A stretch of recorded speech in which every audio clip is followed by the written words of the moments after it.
다들 마음속에 사직서 한 장씩 있다는 것 잘 알고 있습니다. 저도 6년 동안 해왔던 일을 내려두고 직접 발로 뛰는 새로운 일에 도전했습니다.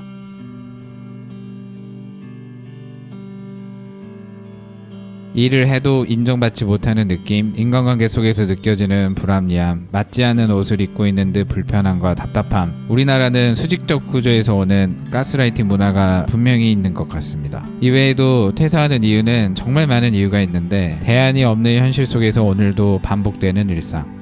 2년 전 34살 저는 첫 직장이자 6년 동안 근무했던 곳에서 퇴사했습니다. 억대 연봉을 포기하고 퇴사하는 결정. 사랑하는 아내와 아이가 있어 그 어떤 결정보다 무거웠습니다. 오늘은 제가 퇴사를 결심했던 이유, 퇴사 후 삶, 퇴사 전 반드시 생각해봐야 할 것들에 대해 간략하게 이야기해보겠습니다. 퇴사한 이유 첫 번째 키워드는 번아웃. 저는 광주 지역에서 가장 유명한 토익 학원의 일타 강사였습니다. 많을 때는 하루 순수 수업 시간만 9시간, 그 외 수업 준비, 수백 명의 학생들의 질문, 관리, 상담 시간까지 포함하면 잠자는 시간 외에는 모든 시간을 학생들과 보냈습니다. 굉장히 힘들었지만 다른 사람 인생에 조금이나마 도움이 될 수 있는 엄청난 보람과 거기에 따른 경제적 보상, 이 두 가지를 바라보며 감사하게도 저는 제가 좋아하는 일을 할 수 있었습니다. 하지만 하루의 계획이 5분이라도 틀어지면 일정이 꼬이는 타이트한 생활 속에서 몸과 마음이 무너지기 시작했습니다. 제자들의 질문들이 무거운 짐처럼 느껴지기 시작했을 때는 일의 양을 줄이거나 잠시 멈춰야겠다고 생각했습니다. 퇴사한 이후 두 번째 키워드는 도전입니다. 스승은 아래 당시 5년 전에 가르쳤던 제자에게 연락이 왔습니다. 선생님, 아직도 그 땡땡 학원에서 가르치고 계시죠? 보고 싶습니다. 사랑하고 아끼던 제자의 반가운 연락이었지만 수업 때 항상 도전하지 않는 것이 가장 큰 리스크야 라고 말을 했던 제가 부끄럽게 느껴졌습니다. 제가 가장 싫어하는 모습인 안주하는 삶이 저의 모습이 되어 있었습니다. 그래서 저는 2년의 기간을 두고 지금 하고 있는 일과 전혀 다른 새로운 일에 도전하기로 마음먹었습니다. 사람도 많이 만나봐야 좋은 사람을 알아보듯 여러 가지 일을 해봐야 지금 하고 있는 일에 감사함 또는 저에게 더 맞는 일을 찾을 수 있다고 생각했습니다. 퇴사한 이후 세 번째 키워드는 소유. 책을 읽다가 자본주의의 기본 원칙은 소유다 라는 문장을 보고 누군가에게 길들여져 시간이 갈수록 그 조직의 일부분이 되기보다는 더 주도적으로 나를 가꾸고 만들어가고 싶었습니다. 또 내가 만약 아파서 수년 동안 일을 못하게 된다면 어떤 문제가 생기는지 답이 굉장히 쉽게 나왔습니다. 그때 저는 내가 자식처럼 애정을 주고 키워나가는 나만의 사업체를 만들어야 되겠다라는 생각이 들었습니다. 나의 것을 만들자. 나의 이름을 걸고 하는 사업. 내가 직접 만들어가는 컨텐츠. 퇴사 이후의 삶. 도전의 취지에 맞게 2년 정도는 기존에 해보지 않았던 완전히 새로운 일을 해보겠다고 마음먹었습니다. 당시 코로나가 시작했을 무렵인데 코로나 시대의 키워드는 배달이었습니다. 배달 키워드에 맞게 요식업을 해보자. 요식업 중에서도 연령층이 다양하고 식사, 술안주도 가능하고 홀, 배달 비율의 밸런스가 좋고 음식이 식어도 상대적으로 더 맛있는 초밥이라는 아이템이 눈에 들어왔습니다. 그동안 모았던 돈과 퇴직금, 부족한 부분은 은행과 아버지의 힘을 빌려 부끄럽지만 그렇게 진행해봤습니다. 잘 계획하고 시작한 만큼 결과는 나쁘지 않았습니다. 물론 그 과정 속에서의 어려움은 이 한 편의 영상으로는 설명이 불가능합니다. 초밥집이 조금 안정화되었을 때쯤에는 새로운 도전을 시작했습니다.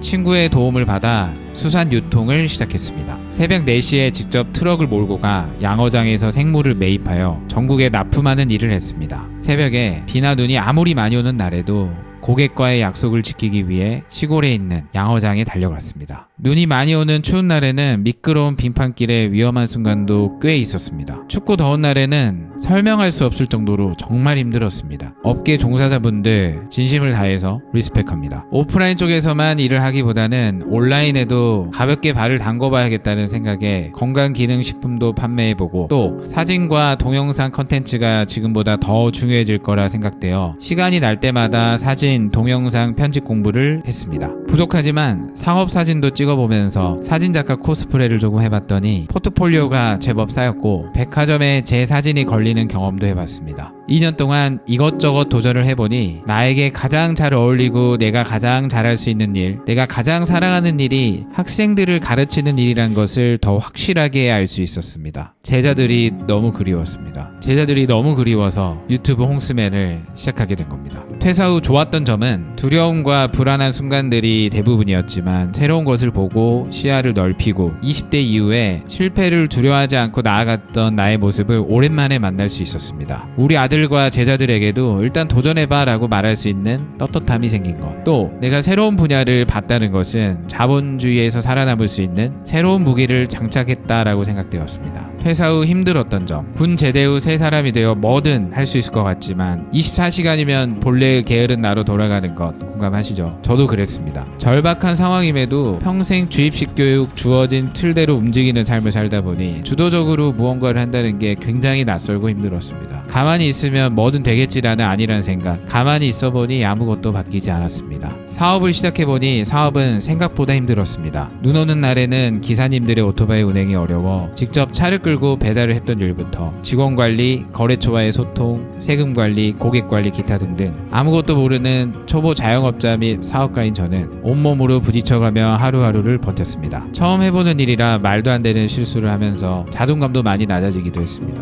솔직하게 퇴사를 후회한 적도 진짜 많았습니다. 그래도 이러한 경험을 한 살이라도 어린 나이에 해봐서 다행이다라는 생각으로 저를 위로하면서 2년을 보냈습니다. 마지막으로 퇴사 후의 방향, 퇴사 전에 장착해야 할 마인드. 퇴사 후의 삶과 방향은 개개인이 전부 다르므로 제가 경험한 내용 안에서 조언을 드리겠습니다. 또 저는 최대한 심플하게 생각하고 행동하는 편입니다. 퇴사 후에 그동안 고생했으니 조금 쉬어야 돼. 물론 휴식은 반드시 필요합니다. 하지만 냉정하게 퇴사는 꿈이 아니고 현실입니다. 퇴사 후 시간은 2배로 빨리 흘러가서 정신을 차려보면 1년 가까이 아무것도 안 한 자신을 쉽게 발견할 수 있습니다. 퇴사 후에는 직장 생활했을 때보다 더 확실하고 철저한 루틴이 있어야 합니다. 절대로 시간을 자유롭게 쓰시면 안 됩니다.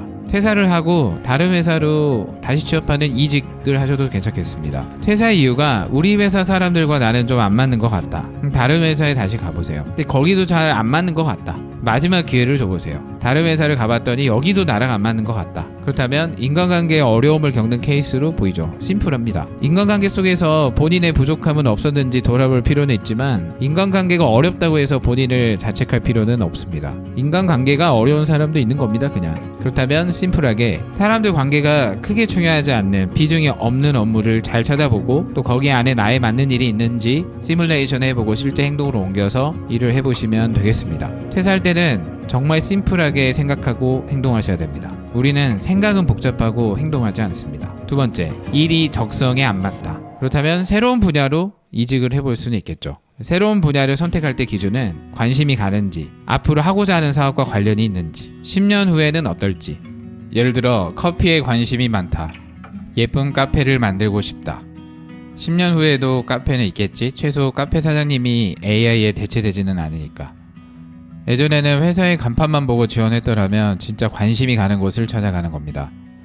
카페를 바로 창업하기보다 내가 구상하고 있는 카페 규모와 가장 비슷한 카페를 찾아 일을 해보면서 경험을 쌓는다면 운영의 어려움, 내가 생각하는 어려움과 일치하는지도 확인해보고 실제 내가 생각하는 것만큼 아름다운 일인지 다른 사람의 자본으로 사업을 연습해본다라는 마인드로 열심히 해본다면 한 번의 실패는 줄어들 겁니다. 돈도 벌면서 교육을 받을 수 있는 일석이조의 시스템이 되는 겁니다. 근데 여기서 우리가 두려워하는 것 중에 하나가 월 수입이 줄어든다. 뭔가를 열심히 배우고 있다면 단기적으로 월 수입이 줄어들어도 두려워하지 마세요. 앞으로도 돈 벌 기회는 많이 있습니다. 길게 보셔야 합니다. 퇴사 후에 나는 바로 사업을 하겠다. 준비된 자본과 충분한 연구를 했다면 바로 시작해도 괜찮겠습니다. 확실한 무기가 있으면 바로 도전해보세요. 경험이 조금 부족하다면 인생을 걸고 하는 사업은 조금 리스크가 있겠습니다. 인생을 걸고 해야 되는 거 아닌가요? 물론 인생을 걸고 최선의 노력을 다 기울이는 게 맞아요. 근데 내가 가진 모든 자본을 다 걸고 하는 거는 위험할 수 있다는 이야기입니다.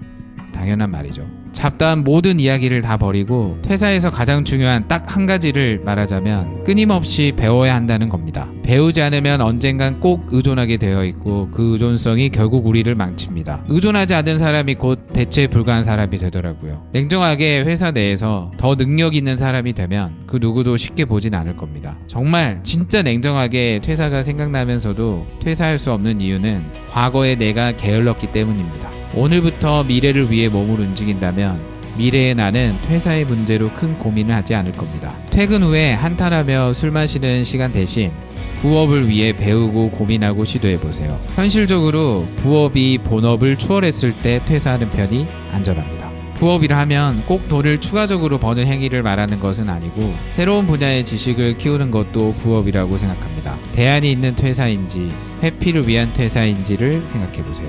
퇴사를 위해 오늘부터 나무를 심자는 겁니다. 퇴사를 고민하시는 모든 분들을 위해 중간에 쓴소리가 들어가기도 했습니다. 저의 이야기가 혹시 너무 차갑게 들렸을까봐 죄송스럽기도 합니다. 사실 퇴사한 이후에 저의 삶은 아직도 부족하고 흔들리고 있습니다. 끊임없이 도전하고 있는 과정 속에 있어요. 이 모든 조언은 제 자신에게 하는 이야기이기도 합니다. 퇴사하는 이후의 대다수가 직장 동료들 간의 관계 속에서 어려움이 시작이라고 하더라고요. 인간관계의 부족함은 여러분들의 잘못이 아닐 수 있습니다. 하지만 능력이 부족해서 직장 내에서의 업무가 힘들다면 여러분들의 잘못일 수 있습니다. 이 점을 참고하시고 안주하는 것이 약이 되는 세상이지만 흉터를 가지고 그걸 이겨낸 모든 이에게 축복이 함께하길 간절히 바라겠습니다. 주제넘는 이야기 들어주셔서 감사합니다.